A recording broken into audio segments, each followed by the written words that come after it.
Rheneas is a brave little engine who enjoys working in the mountains on the island of Sodor.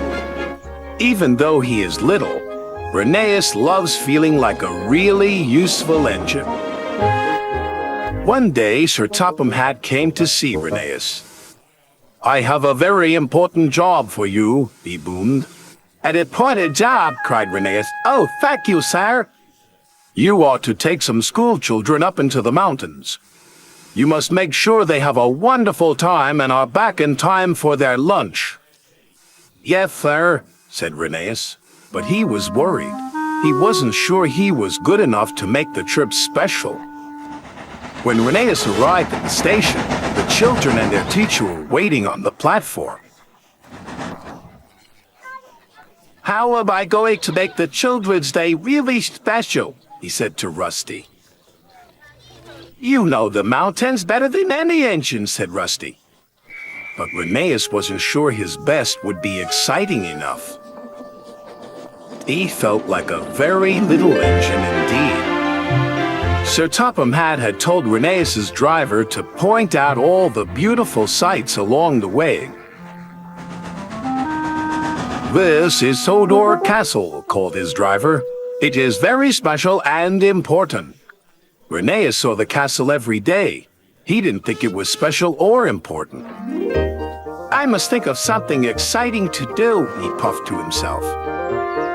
"This is the valley view," said his driver.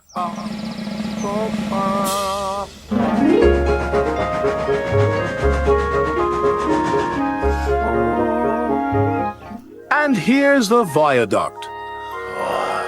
Rheneas was still unhappy. The trip didn't seem wonderful to him at all. Must be special, he puffed. Meanwhile, Rusty was working on the rocky ridgeline. Heavy rains had washed the ground from under the tracks. "These lines are too bumpy and uneven," said the foreman. "The tracks must be closed for repairs." Must be special, must be special. Rheneas was still trying to think of something that would make the children's trip special. He didn't know the linesman had forgotten to switch the points.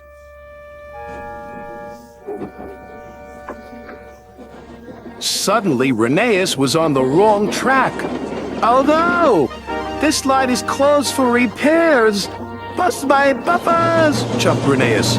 "Be careful!" cried Rusty. "The tracks are very bumpy!" Rheneas whooshed down the mountain like a roller coaster. The children cheered.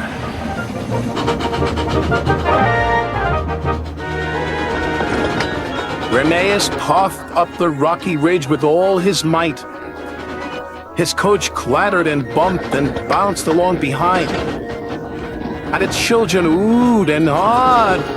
Rheneas chuffed and puffed as hard as he could. He steamed across the trestle bridge. He was going so fast the teacher nearly lost her hat. Rheneas splashed under a waterfall. The children laughed happily, and the teacher covered her eyes.